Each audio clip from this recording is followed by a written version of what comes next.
Mau memurtadkan orang lain, dia malah masuk Islam. Ini dia. Assalamualaikum teman-teman Cerita Untungs. Kali ini Cerita Untungs mengundang Melisa Untoro, seorang mu'alaf yang dulunya berniat memurtadkan orang, kini malah masuk Islam. Lagi perkumpulan gitu, Romo ini bilang, ini cuman itu aja ya, cuman bilang gini doang. Kalau bisa dapetin dari agama lain masuk ke kita, nggak ada paksaan ya, cuman kalau aja. Surga itu jaminan. Gitu. Untuk anak remaja seumur gitu. Pas itu aku tuh merasa udah hebat banget. Apa yang membuat Melisa tertarik dengan Islam? Saksikan kisah lengkapnya hanya di Cerita Untungs.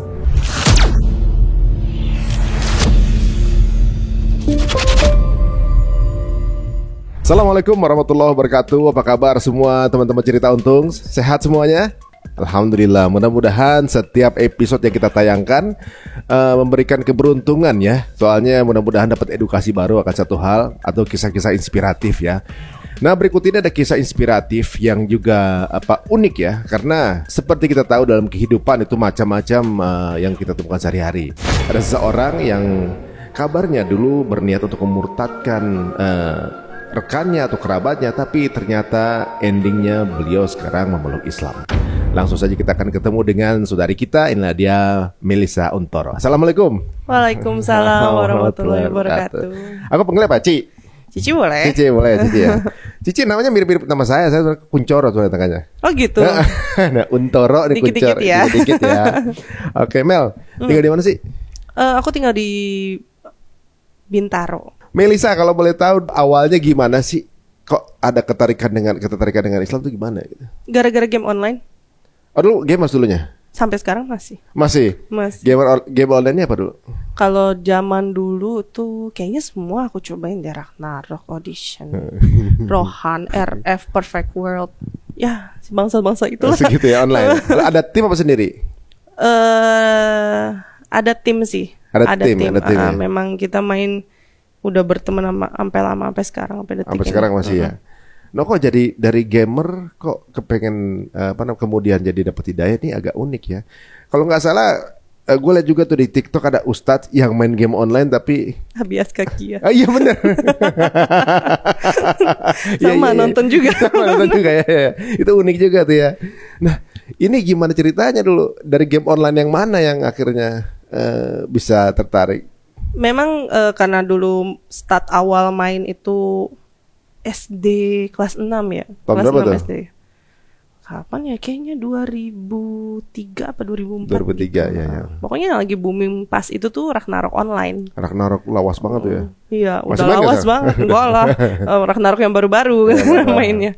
Nah, pas itu udah zaman itu mah belum belum intens banget lah. Cuman baru-baru nyobain. Cuman karena punya teman yang muslim itu cuman dalam game online. Kalau kehidupan circle-nya enggak ya? Circle enggak, karena kan sekolah alhamdulillah emang orang tua tuh ya bisa dibilang berduit lah ya gitu. Jadi sekolah juga internasional gitu kan. Jadi enggak ada, jarang lah di dalam itu yang di dalam sekolah itu walaupun global jarang ya ada yang muslim tuh jarang. Oh gitu. Tapi selama itu sebelumnya nggak pernah dengar apa itu Islam atau Muslim? Oh dengar, karena kan nonton TV juga ada azan. Oh iya, tetap aja. Tapi emang gak ada ketertarikan ke sana ya? Nggak ada. Cuman emang pas itu remaja sih, lebih tepatnya sekitar umur mau masuk kuliah, jadi 17 tahun lah ya, 17 tahun. Dan lagi getol-getolnya gereja juga, dan lagi getol-getolnya main game online juga. Jadi kerjaan aku tiap hari cuman pulang sekolah, main game, malamnya sama teman gereja, begitu lagi muter-muter gitu aja. Loh, dulu udah profesional atau emang hobi doang? Apanya gamenya? Hobi aja. Hobi aja ya? Hobi, dan memang nggak dilarang juga sama orang tua, malah disuplai gitu. Ya mungkin karena lihat anaknya juga di rumah kan nggak kemana-mana kan. Ya lebih indah kayaknya daripada keluar kemana-mana. Makanya emang agak-agak sebagai orang Cina dulu tuh kata teman-teman aku tuh yang kuliah gagal gitu katanya. Minum kagak, keluar malam kagak, dia bilang gitu. Ngeteme di depan komputer. Ya karena memang hobi ya Mas Ari ya. Oh gitu.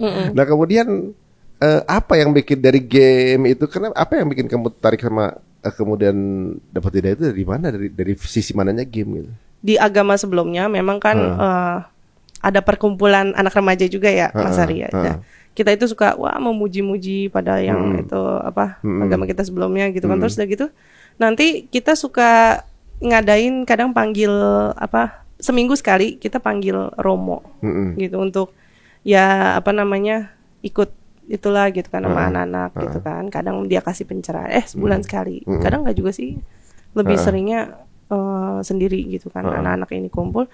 Nah, pas itu sempat lagi perkumpulan gitu.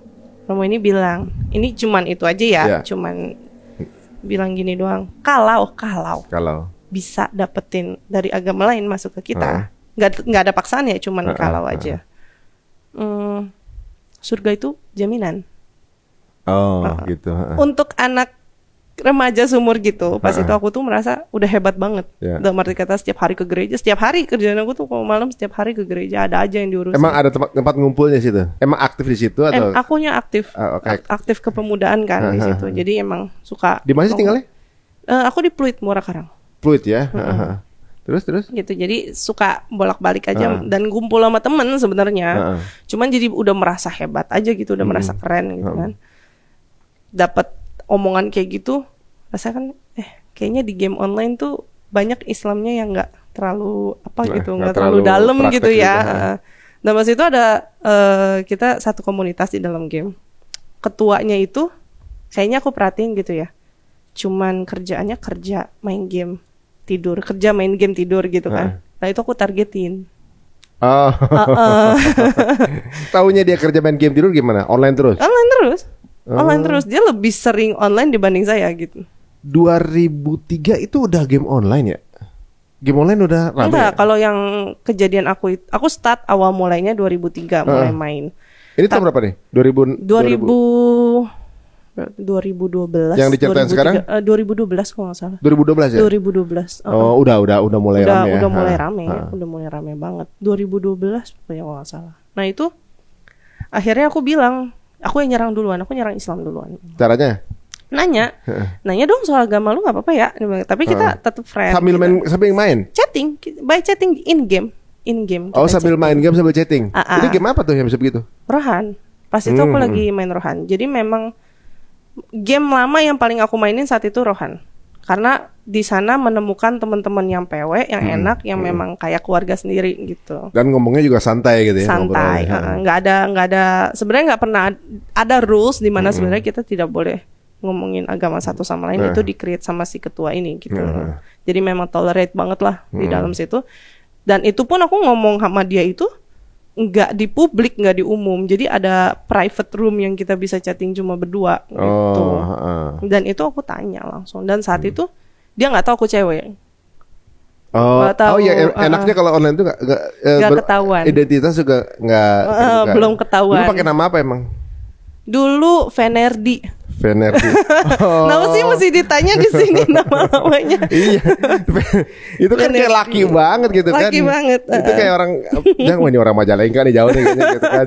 Jadi nggak ketahuan lah gitu. Pas itu dia kiranya lelaki, terus chatting deket kan gitu ya teman gitu. Terus jawabannya apa? Nanya, boleh nggak gini? Boleh, tapi nggak usah di publik ya. Dia bilang gitu. Oh ya udah nggak apa-apa gitu ya. Terus aku nyerang lah. Kenapa sih yang Islam tuh kayak banyak yang teroris, terus banyak yang kayak FPI. Pas itu kan aku belum ngerti ya. Jadi pas itu ormas aku sebut-sebutin deh pokoknya. Terus udah gitu aku nanya juga masalah Nabi gitu kan segala macam.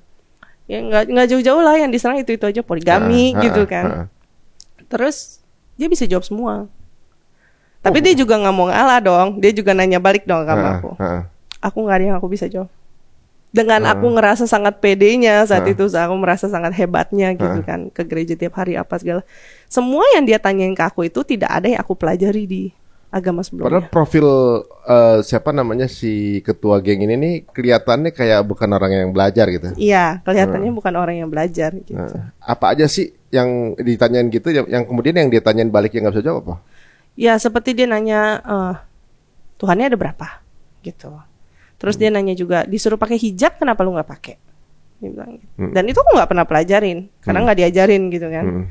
Terus ditanya juga sama dia, nggak boleh makan babi, kenapa makan?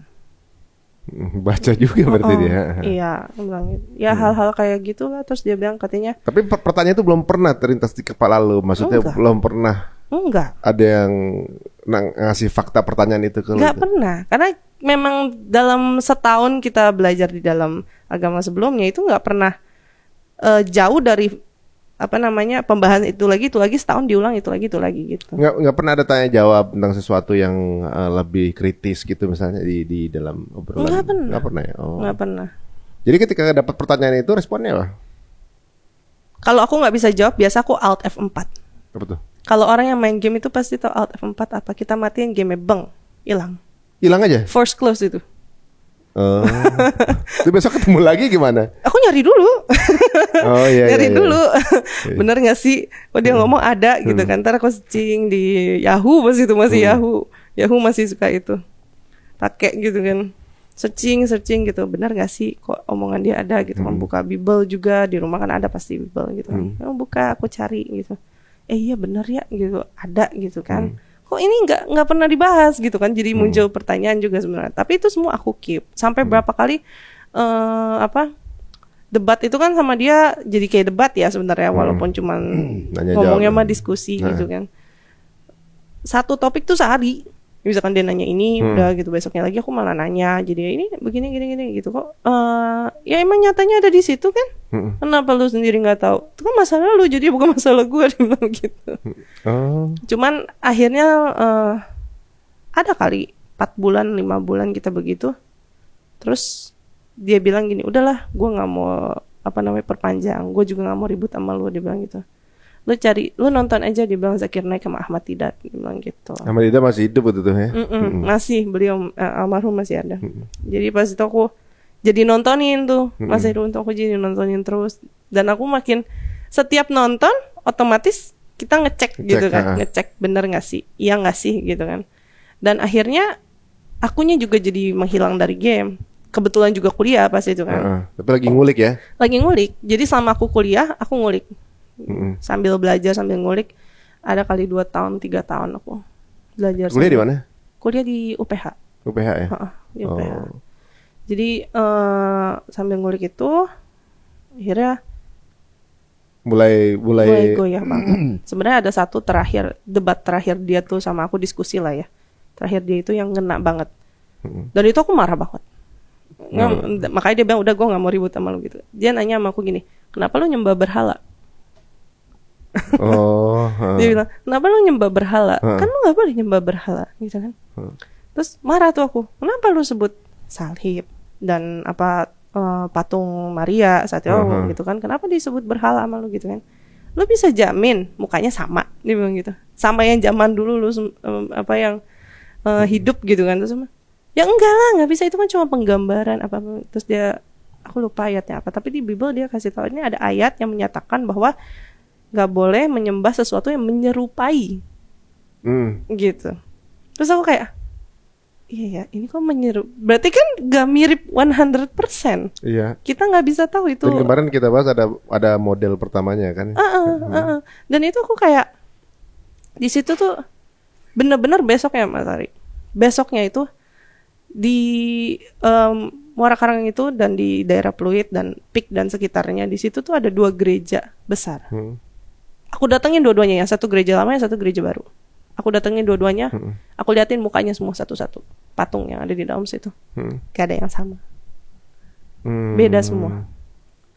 Perbandingan antara patung A dan patung A sama gitu ya, A1 dan A2, mukanya kok beda. Di situ aku udah tambah goyah. Dan gak lama dari situ kebetulan mama aku tuh ngajak aku ke ziarah ke Gua Maria yang ada di Salatiga. Gitu. Jadi aku Salatiga nyokap? Enggak, tapi kita ziarah aja gitu, maksudnya ke sana. Kan katanya patungnya bisa nangis gitu kan. Jadi kita ke sana. Dan pas aku lagi doa di sana, memang aku minta. Aku ngomong gitu kan. Kalau memang ini bukan jalan yang benar buat saya, tunjukin. Kalau ini bukan kebenaran yang sesungguhnya, tunjukin. Entah itu sign-nya apapun. Jadi saat itu mamaku selesai duluan, dia pergi ke pelataran gitu kan, banyak orang yang jualan. Mejanya kayak gini nih, paling lebih kecil lah segini. Terus itu pada jualan pernak-pernik agamis ya gitu kan. Tapi yang jual orang berhijab. Warga-warga sekitar. Dan saat itu aku kan belum paham bahwa mereka tuh sebenarnya diperbolehkan bertransaksi dengan orang kita gitu yang non muslim gitu kan. Terus mamaku tuh lagi di sana. Dia lagi pegang patung kecil, ukurannya segini lah kira-kira 2. Terus pas aku selesai turun nyamperin, dia nanya ke aku, "Dek, cakepan mana?" Gitu. Terus itu langsung aku langsung meledak. Kayak, kok ditanya cakepan yang mana? Yang satu mukanya agak Cina, yang satu mukanya agak Arab, dua-duanya satu pakai kerudungan, yang satu bersyari gitu kan. So kayak, ini gimana ini milihnya gitu kan. Ini mau ditaruh di kamar kamu, mama mau bikinin altar kecil, dia bilang gitu. Kamu pilih aja yang mana gitu. Bingung gak Mas Ari? Dengan kondisi kita lagi proses belajar. Yes, proses belajar dan kita lagi kayak goyah banget gitu ya. Udah matiku baru minta sign dong, udah dikasih gitu kan. Makanya itu salah satu faktor yang aku sampai yakin banget aku mau berubah tuh di situ. Dan langsung goyah di situ udah kayak. Tapi aku nggak ujuk-ujuk langsung ke Islam, enggak. Aku juga ke agama Buddha pas itu, karena papa Buddha. Oh gitu. Papa aku Buddha. Jadi ada beberapa kali juga suka diajak ke wihara gitu kan. Lebih banyak lagi tuh patung. Lebih banyak lagi Mas dari patungnya. Tapi di situ ada patung Dewi Kwan Im. Gitu. Dan di situ juga banyak biksu dan biksuwati ya. Biksuwani apa biksuwati ya, perempuan aku lupa. Tapi di situ aku nangkep sesuatu yang aneh. Apa tuh? Dewi Kwan Im itu kan dibilang sangat cantik. Cantik sekali, bak perempuan yang sempurna gitu. Dia berambut. Ya kan? Tapi biksuwatinya pada botak. Bukan ini sorry ya, cuman maksudnya kenapa nggak sama gitu? Harusnya kan Tuhan itu kan menunjukkan, kalau memang itu Tuhan mereka menunjukkan contoh dong buat mereka gitu. Tapi kok mereka pada botak, sedangkan itu digambarkannya sangat cantik, semua lelaki bisa melihat dan lain-lain gitu. Ya aku mikir kok nggak sinkron gitu, maksud aku nggak cocok aja gitu masuk di situ. Jadi akhirnya aku memilih tetap pengen masuk Islam. Oh gitu, tapi itu tahun berapa tuh? Mantapnya itu 2015 ya? 2015, perang batinnya lumayan lama sih. 3 tahun 4 tahun lah. Itu kan berarti diskusinya bukan sama yang gamer itu lagi ya? Terus nanya-nanya ke siapa? Nggak nanya-nanya, cuma nonton Ahmad Didat sama Zakir Naik aja. Karena aku lingkupnya kan susah juga ya mau ke masjid atau kemana gitu. Masjid itu cuma satu di circle sana. Dan saat itu aku takut ketemu sama supirnya saudara-saudara gitu atau gimana kalau mereka lagi saat di situ tadi aduin gitu apa gimana. Jadi nggak pernah nanya-nanya, itu cuma nonton YouTube gitu-gitu aja. Bisa gitu ya, ini agak unik ya. Biasanya kan ada temen yang ngasih tahu gitu atau juga nanya tempat orang nanya. Ini justru ngulik sendiri ya. Ngulik sendiri sih. Ngulik sendiri ya. Lebih baik ngulik sendiri, dan malah lebih banyak aku buka Bible dibanding aku buka Qurannya sendiri. Karena saat itu Quran yang aku punya itu nggak ada terjemahannya, cuman bahasa gitu doang gitu. Jadi aku cuman kayak iseng-iseng lihat di internet gitu. Tapi kan juga terkadang satu sisi takutnya ini kalau internet kan bisa diedit gitu kan, jadi agak-agak ngeri juga gitu. Tapi ya lebih sering ke arah Bible, yang bikin banyak goyahnya ya dari Bible-nya sendiri. Bisa jadi itu yang gamer dulu tuh referensinya dari diskusi Yahudi dengan Katolik ya. Kalau Yahudi tuh selalu nunjuknya penyembah itu kan bilangnya menyembah berhala kan kalau orang Yahudi itu kan. Kenapa Yahudi ini benci banget sama teman-teman dari Katolik atau Nasrani karena itu. Tapi orang Indonesia nggak ada yang tahu kalau Yahudi itu benci. Oh iya, nggak ada. Nggak ada yang tahu. Baru belakangan ini aja kayak baru gitu pada tahu. Nah, itu berarti 2015. Kemudian mualafnya tahun 2016 awal Januari. Itu yakinnya tuh pas apa tuh? Udahlah mualaf aja deh. Ya itu yang setelah kejadian itu, yang masalah di Gua Maria itu. Jadi aku mantepkan diri bahwa mualafnya di mana? Di Masjid Raya Bintaro yang pertama kali. Aku mualaf 2 kali, syahadat 2 kali karena kondisi ya gitu. Jadi yang pertama kali itu di Masjid Raya Bintaro, kedua sama almarhum Ustadz Arifin Ilham di Sentul Azikro. Meyakinkan gitu ya. Di hari yang sama atau beda hari? Beda jauh. Jadi pas awal mau masuk Islam itu hubungin si ini temanku itu. Jadi aku bilang sama dia, masih BBM pas itu. Aku berharap pin BBM-nya masih sama. Ternyata masih sama. Jadi pas aku kontak, gimana kabar apa basa-basi, terus gue bilang, gue masuk Islam, lo bisa bantu nggak gitu kan? Yang orang game tadi? Iya. Oh, siapa namanya? Si Dennis. Dennis. Itu nama aslinya apa nama? Nama aslinya. Nama Kalau aslinya. nama gamenya Dile dia dulu. Dilan. Dile.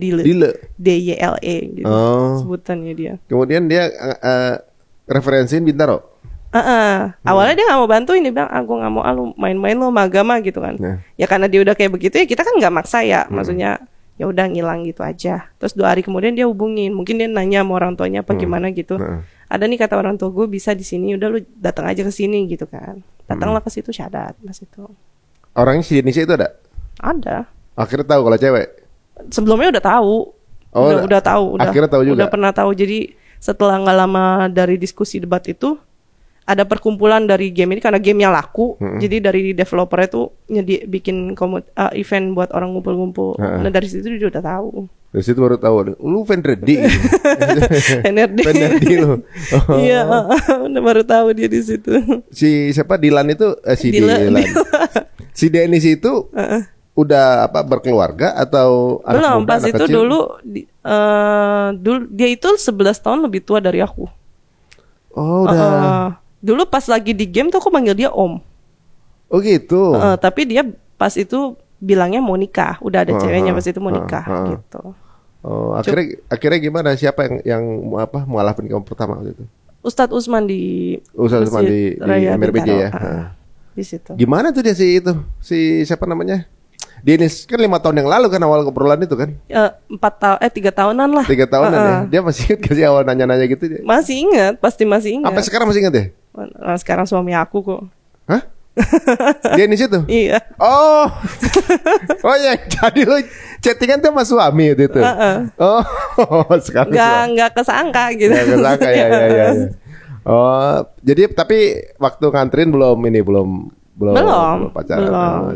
Enggak pacaran juga sih. Jadi pas aku udah setelah itu kan aku baru ngaku sama orang tua bahwa mau masuk Islam, padahal udah syahadat, tapi ngomongnya mau masuk Islam gitu. Oh, habis dah tuh.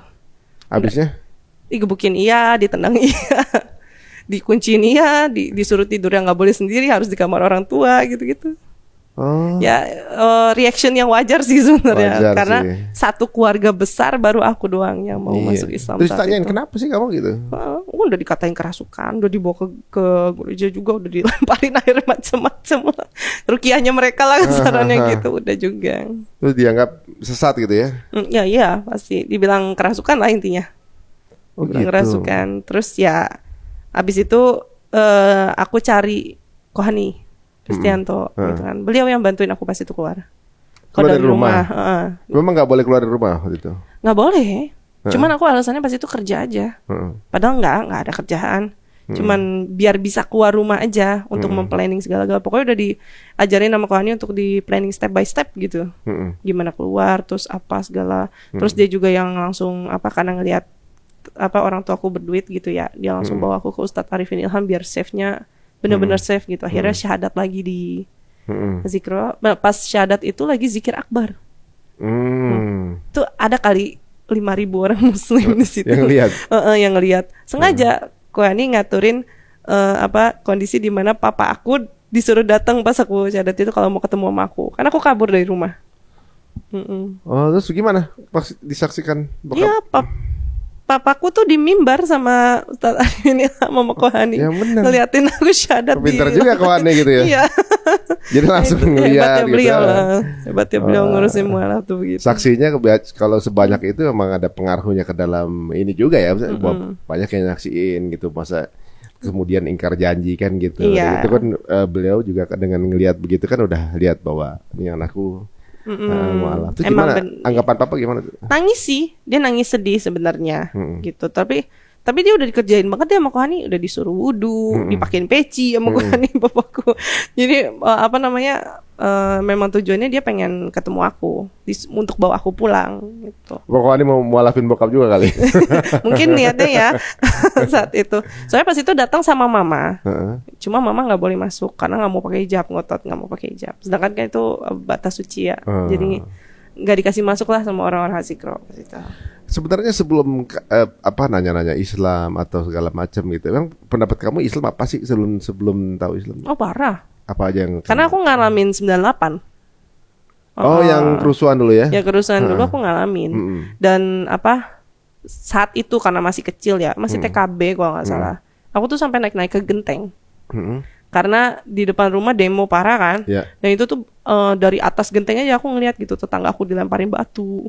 Yang sipit-sipit gitu ya, dilemparin batu, udah ada yang lari-lari, ada yang apa, dan rumahku tuh juga dilemparin batu, kaca pada pecah apa semua gitu kan, dan kita tuh dilindungin sama pegawai papa yang muslim, ada 3 orang dan mereka pasang badan di depan rumah, gitu. Bahwa sini ini bukan ngebohong, bilangnya ini bukan rumah, gitu, tapi keburu dilemparin tetap, jadi kita ngumpet di atas di genteng saat itu. Tapi memang kemudian saat itu beritanya memang kemudian diarahkan ke Muslim soalnya. Yeah. Padahal ini kan memang kerusuhan politik ya, cuma kita belum tahu sih. Aku juga saat itu belum ngerti, belum paham bahwa itu sebenarnya cuma oknum aja. Gitu. Cuman dibikin create sama orang tua tuh, dan orang tua sebenarnya juga nggak tahu sih, mereka kemakan doktrin juga sebenarnya gitu. Ya kemudian biar nggak dekat-dekat dengan Muslim gitu ya. Gitu. Itu sepanjang itu taunya begitu. Islam tuh gambarannya adalah keras, teroris, atau pokoknya Islamofobia itulah temanya. Ada Islamofobia itu ada. Aku tuh sampai orang yang kalau dengar azan tuh aku ganti channel ya. Padahal sama semua azan semua. Azan semua kalau maghrib kan. Tuh ganti. Kenapa pas azan lagi nonton TV itu karena demen anime gitu kan, dan saat itu banyak di TV memang kan. Jam-jam segitu pula gitu kan. Jadi pasti style gitu. Ya matiin dulu, ntar nunggu berapa menit baru nyalain lagi. Aku tuh sampai yang begitu dulu. Waduh, udah gitu ketika kemudian diskusi nggak sama orang tua gitu kan, berarti kan sebenarnya pendapat orang tua pun masih sama mengenai Islam gitu. Yang kemudian ketika nggak bolehin meluk itu kan, karena memang pendapatnya mereka masih begitu. Gitu. Yes, benar. Udah pernah coba nggak sih di ajak dialog atau gimana? Gitu? Ke papa. Karena papa mungkin masih lebih kalem ya, masih bisa diajak ngomong walaupun ujung-ujungnya marah juga. Kalau ke mama tuh setiap kali aku mention pasti dia nangis. Terus dia kayak nanya, why sih Mel, why gitu. Terus jadi ya nggak enak lah ya kalau udah kayak gitu. Ke papa pernah, tapi ujung-ujungnya papa selalu bilang, udahlah agama kamu yang sekarang udah paling bener ini, dia bilang gitu. Ngomong kayak gitu. Terus kemudian ujian-ujian dalam keluarga apalagi selain kemudian keluar dari keluarga, kemudian apa aja? Kakak adik gimana? Aku cuma punya kakak perempuan 1. Terus gimana? Sama sampai sekarang juga masih nggak mau ngomong. Sampai sekarang? Sampai sekarang. Semua keluarga besar aku sampai sekarang tidak ada yang mau ngomong sama aku. Sampai sekarang? Sampai sekarang. Nggak coba pas kapan gitu, lebaran apa sowan gitu? Nggak lebaran juga ya di sana. Enggak sih. Sowan enggak. Cuma pas aku punya anak aku sempet kayak yang hoping gitu ya. Mungkin bisa baikan atau gimana gitu. Tapi nyatanya malah dikata-katain gitu kan. Jadi aku mikirnya gini.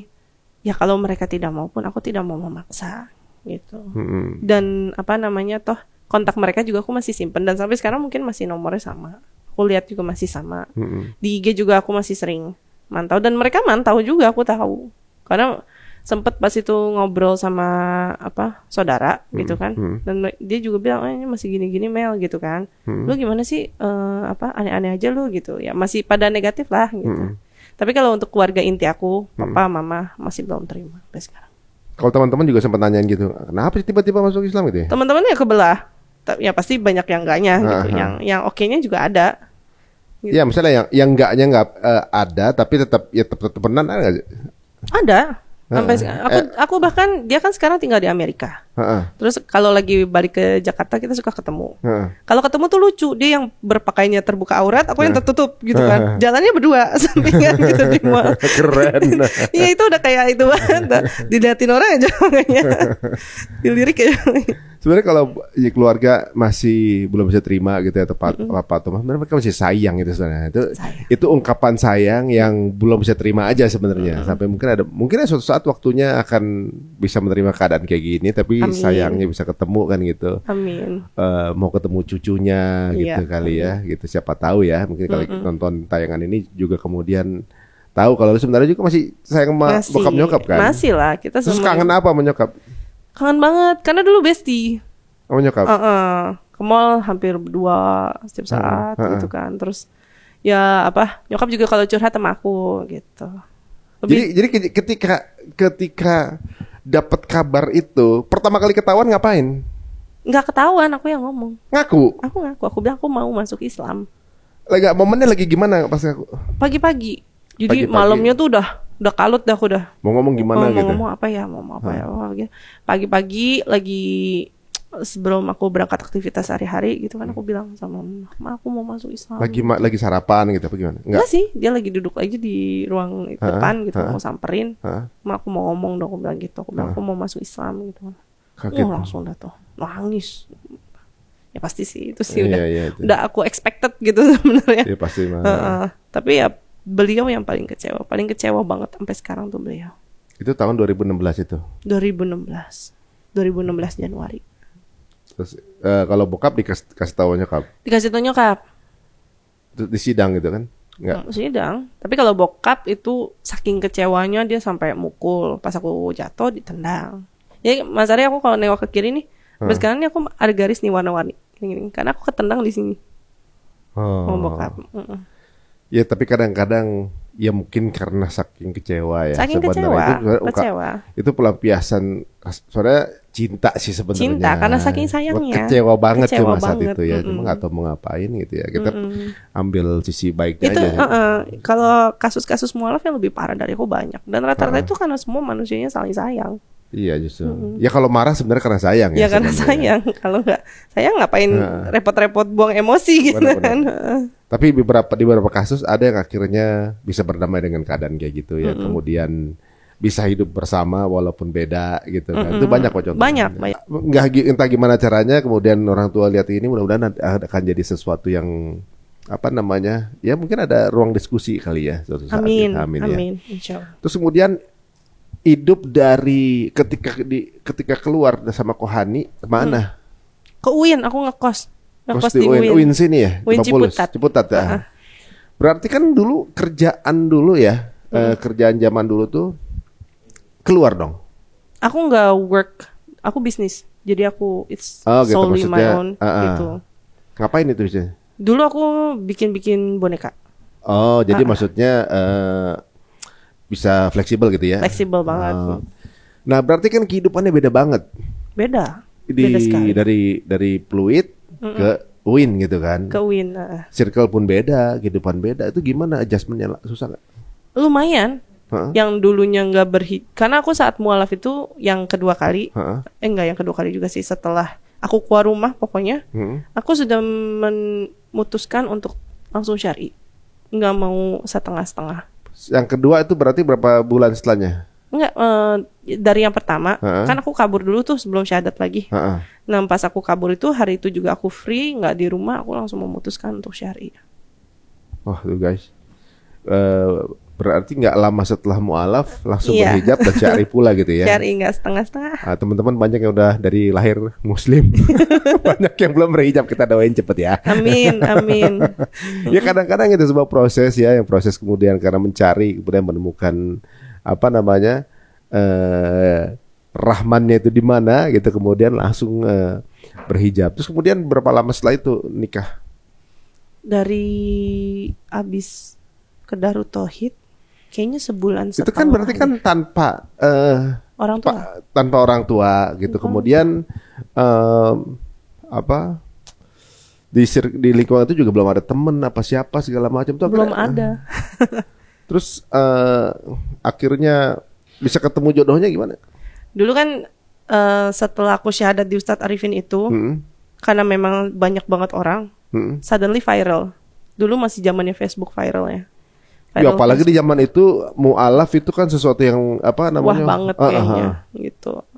Berarti keluarga juga denger dong kisahnya waktu zaman itu. Denger. Makanya keluarga marah karena saat itu berita yang keluar itu nggak melalui interview ke aku dulu, langsung di-create begitu aja. Itu banyak banget yang sampai bilang katanya papa juga ikut syahadat di Ustadz Arifin. Wah itu keluarga marah sekali. Karena anggapan mereka kan kayak bikin nama papa jelek gitu kan. Oh papa nggak syahadat kok apa, kamu kenapa ngomong kayak gitu? Dalam hati aku, bukan aku. Di interview juga karena mungkin dilihatnya di panggung juga gitu ya. Jadi mereka pada create sendiri saat itu, dan saat itu kan belum ada filter buat yang apa sih bikin create story begitu. Jadi ya saat itu ya udah aku yang bikin salah satu faktor orang tua tambah jauh tuh itu karena aku dikira ngebohong, ngarang cerita di situ. Padahal interview juga enggak, tau-taunya up gitu aja gitu kan. Dan saat itu pas aku nggak tahu gimana itu ceritanya, aku bocor ada di Darut Tauhid. Nggak tahu deh itu siapa yang bocorin atau bagaimana. Banyak yang datang, ada beberapa 3-4 orang datang minta ta'aruf gitu kan. Dan saat itu kan emang karena aku baru belajar fikih, pas itu baru belajar ikro dasar juga, kan kaget juga gitu kan nih, sampai ada yang ngajakin aku jadi istri kedua, dan dia bawa istrinya, istri pertamanya. itu sesuatu yang wah saat itu. Wah lagi. Baru mu'alaf langsung diajak nikah jadi istri kedua gitu lagi ya. Padahal aku nggak anti, karena sebelumnya juga aku udah mempelajari dan memahami bahwa poligami itu ada gitu di dalam Islam tuh ada gitu. Ada bab khusus lah. Ada bab khusus lah gitu, dan itu kan sunnah pula gitu kan. Dan aku pikirnya saat itu kalau aku bisa jadi istri pertama orang, kenapa harus jadi istri kedua gitu kan. Dan ada 3 orang yang lamar. 3-4 lebih lah, dan di Facebook tuh banyak banget yang gede. Banyak sekali, rata-rata sama begitu juga. Ya dulu ya badanku tidak seperti ini gitu kan. Jadi banyak banget pas itu, dan sampai Kohani pun dibom sama orang sama gitu. Jadi akhirnya Kohani juga bilang gini, lu mualaf, lu sendirian, lu perempuan, dia bilang gitu. Gimana juga lu butuh imam, dia bilang udah nikah aja, dia bilang gitu. Dan dia bilang ntar didariinnya oke gitu kan. Terus selama aku di Darut Tauhid itu kan enak tuh, apa namanya, secara finansial tuh enak banget. Tau-tau Kohani ngirimin gitu kan. Terus mikir uang jajan ada gitu. Makanya di Darut Tauhid juga nggak mahal gitu kan. Enak banget itu situ gitu. Gak kekurangan lah. Alhamdulillah. Darut Tauhid mana nih? Di Bandung. Oh di Bandung. Yang tempat Agim. Tempat Ko Denis juga dong berarti. Gak ketemu dong. Denis Slim. Enggak, kayaknya gak ketemu pas itu. Gak ketemu ya. Gak ketemu. Nah terus pas itu aku maksudnya Kohani tuh rutin ngasih uang gitu kan. Ngasih uang. Seminggu ada kali sejuta gitu. So nggak kepikiran itu dari mana juga enggak. Totonya pas udah dibilangin sama Kohani, ini ada nih orang satu gitu katanya. Dia bilang dia kenal sama lu. Dia bilang gitu. Si Denis itu. Ternyata dia udah dites sama Kohani, entah gimana cara itu. Ternyata yang ngasih duit sejuta itu dari si Denis. Oh gitu. Ya jodoh ya. Ya jadi tadi ternyata justru orang yang pertama kali diajak dialog inilah yang kemudian ngelamar lo gitu. Ya kalau si suamiku bilang sama aku gini ya, mungkin itu cara Allah bilang lu tanggung jawab lu udah dialogin anak gitu. Nah, ketika waktu itu pas ditemuin gimana? Gak ditemuin gimana, cuman si Kohani bilang ini ada satu nih yang bilang dia kenal sama lu gitu kan. Dan gue kaget kan, karena pas itu setahu gue dia udah mau nikah gitu kan, terakhir tuh. Oh gitu, terus ya dia cerita lah kenapa dia nggak jadi apa segala, terus dia bilang katanya ya dia coba sama gue gitu kan. Karena gini loh, Mas Ari nggak kepikiran juga gitu, karena dia 11 tahun lebih tua kan. Dan juga kehidupannya lagi udah beda kan. Iya. Dia di Bintaro, di Bandung gitu kan. Iya, terus kan ternyata ya dia kontak Kohani. Kenapa dia nggak kontak langsung? Karena aku ganti kan. Udah WA pas itu udah pakai WA. Oh, oke. Itu lagi nggak main game lagi tuh waktu itu? Lagi enggak lah, lagi kayak begitu mau main game apa Mas Ari? Ya kan laptop nggak ada, apa nggak ada kan, semua harta benda itu aku nggak ada yang aku bawa. Cuman pakaian aja. Waktu keluar dari rumah itu? Kan pakaian juga kasarannya aku nggak bisa pakai. Karena kan aku langsung pengen syari. Dengan pakaian aku sebelumnya bisa dibilang ya sangat tidak pantas gitu loh. Nah ini ada yang kelengkap tadi nih. Bagaimana sih proses kamu keluar dari rumah? Jadi aku berplanning sama Kohani pas itu. Jadi dia bilang katanya, kayaknya kalau ngelihat dari orang tua lu agak sulit nih kalau kita cuman dialog gitu doang terus lu dilepas jadi Islam gitu kan. Jadi dia bilang katanya kan, dan aku memang mengenal orang tua aku sendiri pasti ya gitu. Jadi aku berplanning saat itu better aku keluar rumah. Karena nggak mungkin aku di rumah Mas Ari. Babi everyday gitu loh. Mau makan tuh susah gitu. Dengan piringnya juga udah nggak boleh kita pakai apa segala gitu kan. Mau sholat susah. Karena aku sekamar sama kakak perempuan sampai gede gitu. Jadi kayaknya mau sholatnya itu sulit gitu. Gak mungkin kepantau semuanya. Apalagi aku sama dia sama-sama introvertnya. Dia dokter kok, belajar mulu di kamar mulu kerjaannya gitu kan. Jadi aku pikir ya udah better aku keluar. Pas itu aku pamitnya apa? Enggak, aku disogok dulu sama orang tua biar nggak keluar Islam. Nggak keluar dari agama sebelumnya. Disogok dulu, dikasih mobil baru, HRV baru inden bus itu. Oh iya? Di tahun 2016 itu ya? Iya. HRV kan baru-baru munculnya tuh kan. Aku udah punya, udah dikasih. Nah, hari itu mobil punya plat, langsung aku bawa keluar. Langsung aku kabur dengan kos yang udah dibayar di UIN Ciputat pas itu. Jadi aku ke UIN Ciputat, terus mobil titip ke Kohani, balikin ke orang tua. Dibalikin lagi akhirnya. Pokoknya Kohani samsak banget ya maksudnya.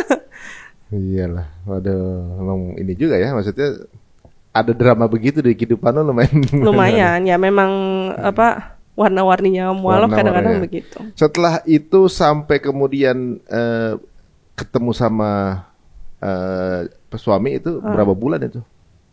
Di DT berapa lama? Nggak lama, sebulan ya? lebih lah. Itu, jadi numpang nikah juga di DT di Bandung. Nikah, belinya datang ke DT. Iya.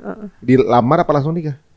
Lama, kayaknya langsung deh pas itu. Nggak lama dari aku okein, kayaknya seminggu ngurus nikah. Nikah sederhana aja, nggak gede-gede. Akad aja gitu ya? Akad walimahan. Keluarga dekat. Bokap nyokap tahu pas nikah? Tahu, hari H-1 dikabarin. Gitu, yang ngamuk marah. Dikatain dah habis dah tuh si Dennis.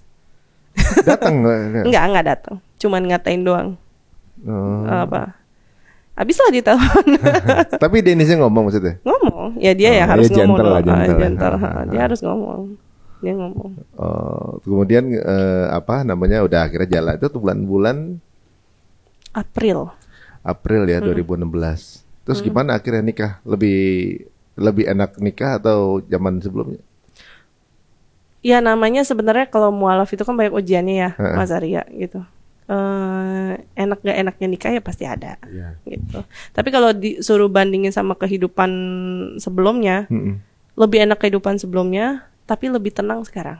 Secara dulu semuanya ada dapat ya. Iya. Tapi sekarang lebih tenang. Gitu. Jadi pas udah nikah ngobrol apa aja? Debat agama lagi? Enggak sih, lebih banyak aku belajar ya jadinya ya gitu. Cuman kadang suka nostalgia aja gitu kan. Dia bakal, lu inget gak sih lu tuh manggil gue om, dia bilang gitu. Iya, gue manggil lu om ya. Cuman karena kita dulunya udah bestie gitu ya, udah berteman duluan. Sampai sekarang pun kalau lagi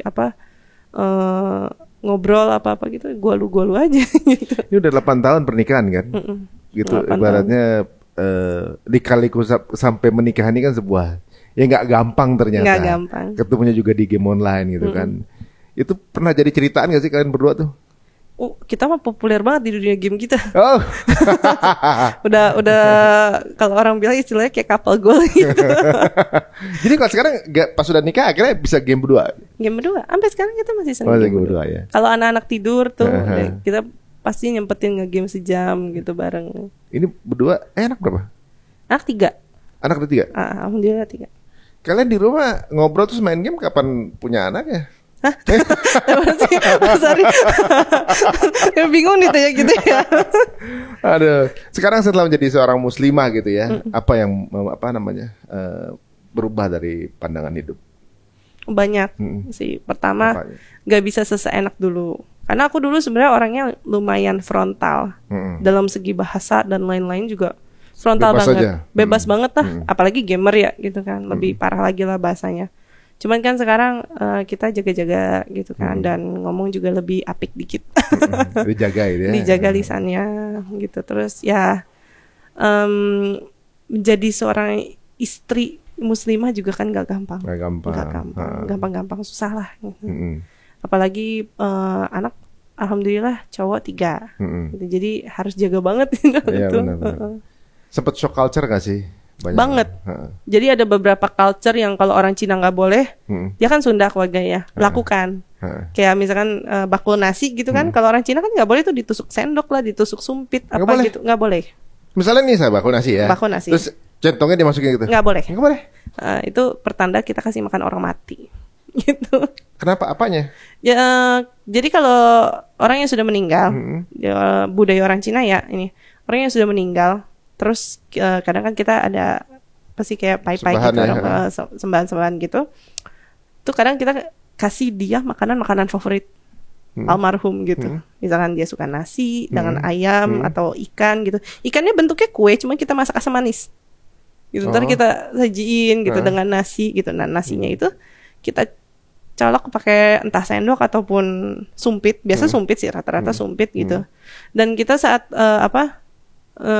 nggak boleh makan itu kayak sekitar 10 menit sampai 15 menit, dan selama 15 menit itu kita ngedoain dia menggunakan dupa. Dupanya itu juga nanti dicolok ke apa sih namanya, kayak abu gitu, kita colokin. Kan mirip-mirip ya, nasi daun itu dicolokin gitu. Dan 2 juga sama, kadang 2 kadang 3. Nanti setelah 15 menit atau berapa baru itu boleh disingkirin, nggak dibuang, kita makan.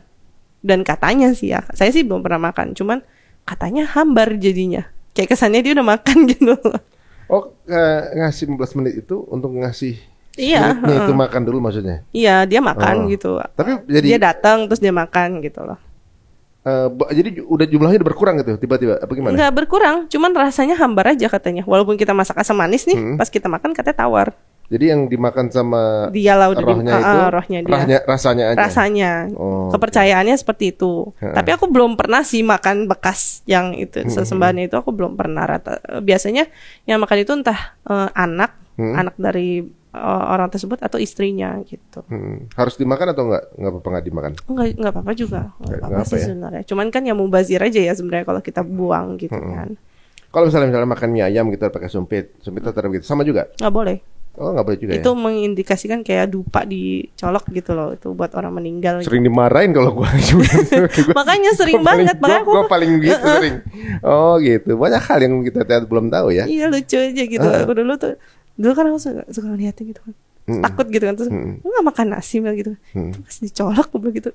Apa urusannya dia gitu, makan disendokin gitu kan. Aku suka mikir, dia bilang, aku nanya gitu kan, emang orang Sunda tuh kalau makan gitu kan centongnya ketak gitu kan. Ya kan ntar kalau orang mau ngambil nasi nggak ada centongnya gimana, dia bang gitu. Bukan, itu kan kasih makan orang mati gitu kan. Ya ampun ya anak gitu.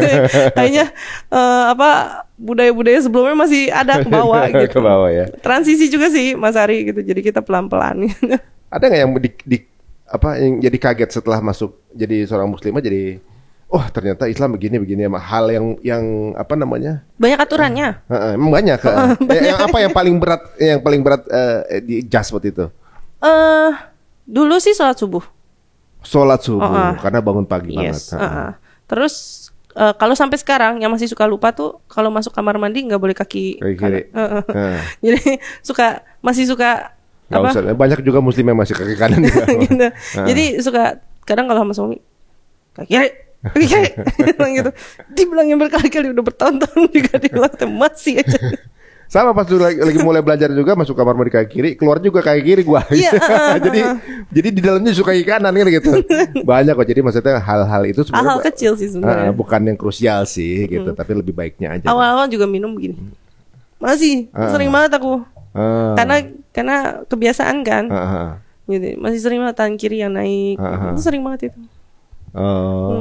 Tapi sekarang ini sering nggak ketemu, kan udah punya komunitas mualaf ya, gitu. Terus kemudian suka dengar cerita yang lain kayak gimana gitu, kayak apa, kayak ada teman senasib apa gitu?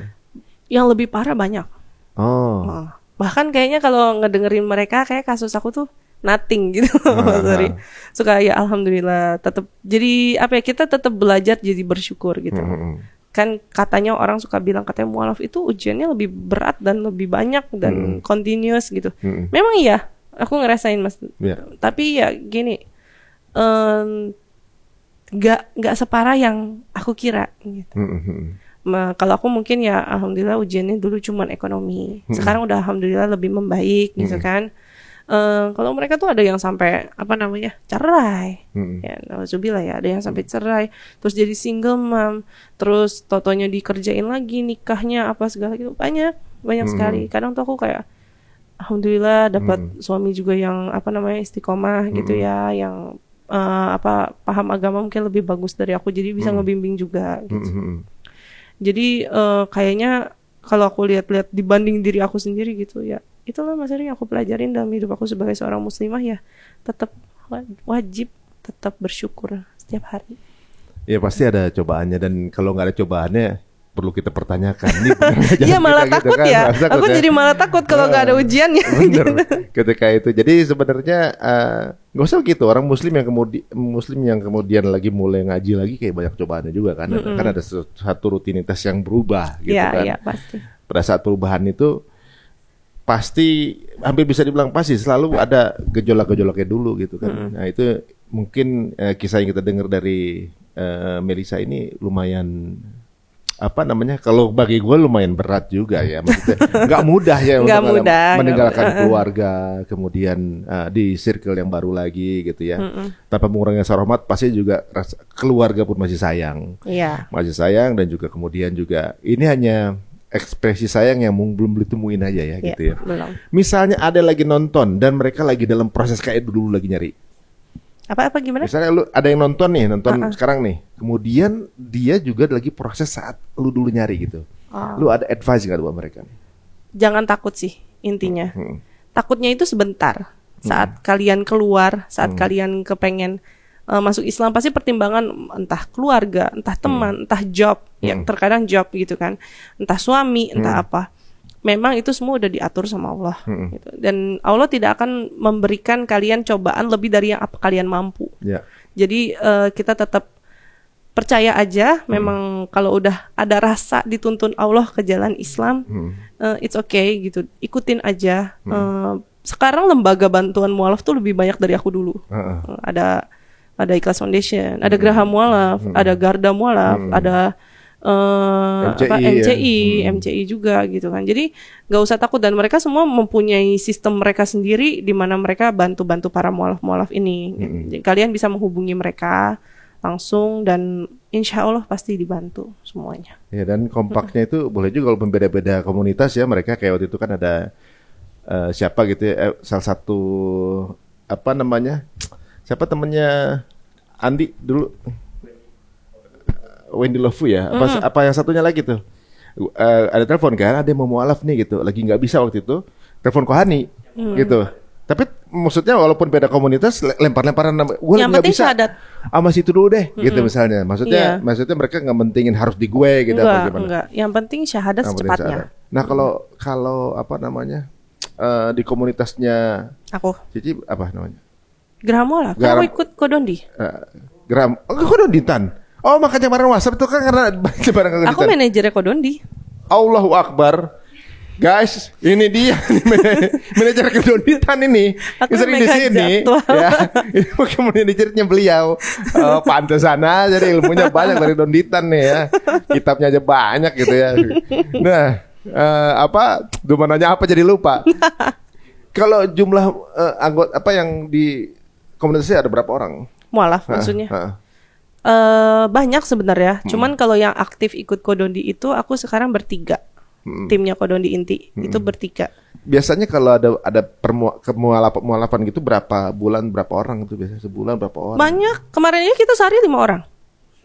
Sehari 5 orang. Mualafan sama MLM sih.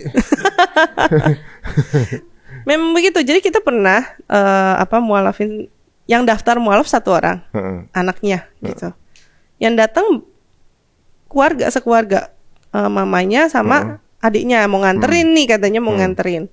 Tapi sepanjang jalan kayaknya mamanya kayak perang batin atau adiknya ikut perang batin apa gimana. Ujung-ujungnya pas sampai di tempat Kodondi dia bilang katanya mau ikutan mualaf aja udah. Sekeluarga bertiga. Gitu. Boleh juga nih Kodondi. Kayak gitu banyak. Dan sekarang kalau Kodondi itu kan misinya banyak ya, dia nggak cuman ngurusin orang yang mau mualaf aja, gitu. Yang murtad juga diurusin sama dia. Dan uniknya memang justru yang mau lagi pengen belajar orang mau mualaf, jadi mereka yang lagi mau mulai belajar, yang mau mulai ngulik, mau cari tahu berbagai pertanyaan, kebanyakan malah mualaf ya. Kebanyakan rata-rata. Karena memang mencari tahu gitu. Di waktu di keyakinan sebelumnya memang nggak boleh cari tahu atau gimana? Gak disarankan sih sebenarnya, nggak disarankan, nggak boleh juga enggak. Cuman mereka bilangnya gini, nggak usah lah, ntar kalau nanya ustadz ntar malah jadi masuk Islam gitu katanya. Enggak, maksudnya kalau misalnya ada pertanyaan di keyakinannya kemudian nanya sama guru yang di sana gitu. Boleh. Boleh gitu. Boleh, cuman rata-rata nggak bisa jawab aja sama. Karena mereka belajar juga hal-hal yang itu lagi. Oh gitu. Di gereja ya belajarnya setahun Itu itu lagi. Udah ada kurikulumnya yang diulang kayak di sekolah setahun gitu. Oh gitu. Soalnya ada temen yang begitu nanya gitu, kemudian nggak boleh nanya gitu maksudnya. Karena nggak bisa jawab. Kalau dia bisa jawab pasti dikasih tahu. Gitu. Percaya aja katanya gitu, nggak usah ditanya. Iya. Aku juga sama pas itu. Aku nanya, dia mereka nggak bisa jawab. Ujung-ujungnya, kamu cukup meyakini imanmu aja yang udah ada dari kecil. Udah gitu aja jawabannya. Ya itu yang justru bikin penasaran kadang-kadang. Iya. Kenapa gitu? Nah sekarang nih kesempatan terakhir nih, apa sih keinginan kamu sama orang tua? Pengennya ya baik lagi ya, pasti ya Mas Ari. Semua orang pengen baik lagi sama orang tuanya. Tapi kalau bener-bener kepengennya seperti apa, kalau bisa sih dia masuk Islam. Oh gitu. Kepengennya ya. Apalagi gitu. dulu bestian ya. Iya. Apa sih yang dikangenin sama orang tua dulu, sama nyokap dulu? Iya, masa-masa curhat, masa-masa shopping bareng di mall gitu ya, suka nemenin. Masa-masa nyokap sering ngehujat, ya masih sering namanya nyokap ya deket gitu kan, sering aja ngehujat gitu. Oh gitu. Tapi maksudnya kangenin juga gitu ya? Bercanda sebenarnya, ada bercanda gitu. Kalau sama bokap, yang dikangenin? Kalau bokap kangennya karena beliau sosok pelindung. Gitu. Jadi memang kita nggak dekat, tapi beliau itu suka kalau aku ada problem apa gitu, dia maju pertama kali. Itu udah pasti. Dari dulu, dari zaman di sekolah juga. Ya maksudnya he's just being a dad gitu ya, yeah, ibaratnya. A good dad. Kelihatan kayak cuek padahal nggak cuek gitu ya. Kadang-kadang laki-laki nggak bisa ngekspresiin itu kan gitu. Tapi kalau dibutuhin maju dia gitu kan. Maju. Walaupun mungkin sekarang nggak ketemu atau juga jarang ketemu atau mungkin berbeda keyakinan. Tapi misalnya ada sesuatu pun yang terjadi sama sama Cici ya. Pada saat kemudian ngubungin karena bisa bantu nggak misalnya gitu, pasti mereka juga akan tetap. Begitupun sebaliknya, begitupun sebaliknya. Misalnya dari keluarga ada yang tolong bantuin dong gitu, pasti akan datang juga kan. Pasti. Iya, ini cuma hanya mungkin belum sempat duduk bareng dan bicara dari hati ke hati. Mudah-mudahan walaupun berbeda keyakinan akan terjalin nanti ya cintanya. Amin ya rabbal alamin. Waduh, terima kasih banget nih Ci, ceritanya Ci. Ibaratnya kayak sesuatu yang justru memberikan inspirasi dan hikmah untuk mereka yang muslim bahkan sebenarnya, karena jadi tambah sadar kalau ternyata cobaan kita tuh nggak ada apa-apanya guys gitu. Bahkan Cici ini Melanie ini Melisa Melisa keseliru. Melisa ini berarti untuk sampai meluk akidah ini butuh dengan harus melewati momen-momen itu gitu. Kita yang ibaratnya udah dimudahkan, kadang-kadang nggak terlalu nganggap ini sebuah hadiah gitu. Nah inilah dia mungkin mudah-mudahan jadi inspirasi teman-teman semuanya. Amin. Jika ini dirasa bisa untuk mengajak teman-teman yang lainnya atau juga menginspirasi, monggo silahkan di-share banyak-banyaknya link ini. Dan kayaknya seru juga ya kalau kita ngobrol lagi gitu dengan beberapa teman-teman yang kemudian baru meluk akidah, karena justru akan secara pribadi itu menambah semangat lagi. Iya betul. Begini aja tetap walaupun yang dipertaruhkan besar, tetap akhirnya memilih memeluk akidah yang yang indah ini. Kok kita yang udah di sini gini-gini aja gitu ya. Makasih Melisa. Iya sama-sama Mas Ari. Kalau orang mau follow ada gimana? IG aku Melisa Untoro. Kalau sebenarnya aku ada YouTube, cuman lagi vakum, gitu kan. Aku lagi fokus ke bantu Kodondi dulu, ya. gitu. Nah kalau IG follow IG aja. Misalnya kan ada yang nontonnya kemudian tertarik, tapi kepengen curhat dulu, biasanya kan pengen DM. Nah bisa ke Melisa Untoro bisa itu. IG aku aja. Langsung aja Melisa.Untoro. Oh gitu, siap. Kalau suami? Dia nggak mau nggak main. Dia nggak mau disebut sebenarnya. Oh iya. Ada sih dia IG aku juga pasti ntar ketahuan. Cuman dia orangnya suka nggak mau disebut. Nggak, takutnya ada orang juga mau curhat gitu, pengen masuk Islam juga sama dia gitu. Banyak keluarga dia yang panik. Orangnya agak nggak taunya orang juga kepengen curhat. Gue mana suami lu? Gue pengen masuk Islam juga deh. Udah lo nggak usah masuk Islam deh suami gue. Enggak. Kalau dia sebenarnya kalau ada orang yang pasti mau masuk Islam juga pasti dia prioritas. Gitu. Dan dia pun nggak pernah menyangka kalau ternyata yang ngajak ngobrol dia tuh calon istrinya kan nggak namanya jodoh ya. Gitu. Sebenarnya Mas Ari udah pernah ketemu sama dia? Pernah? Udah di acara sunat masalnya Riko itu di kajian musyawarah. Iya? Iya. Yang mana yang disunat itu? Enggak ada disunat. Masa 2 kali? Cuman joknya begitu sama Mas Ari. Oh ya? Nggak jauh dari situ. Gue ngomong gitu juga. Oh gitu. Oh, perlu kita lihat lagi di videonya. Oh, berarti udah circle situ juga ya, Bintaro juga ya. Ya kadang suka diajak. Kalau lagi diajak sama Kak Dini aku ikut gitu. Kalau enggak ya enggak. Oh gitu. Kita doakan mudah-mudahan langgeng hubungan mereka dan istiqomah ya. Amin. Ya Rabbal. Terima kasih nih Melisa. Iya sama-sama Mas Ari. Aku juga makasih banget udah diundang sini. Ya. Thank you tim. Ya, terima kasih juga untuk Kodondi ya. Kodondi. Besok kita repotin lagi nggak apa-apa ya Kodondinya. Nggak apa-apa ya. Nggak apa-apa. Oke kalau gitu guys, terima kasih semua, sampai ketemu lagi di episode berikutnya. Assalamualaikum warahmatullahi wabarakatuh.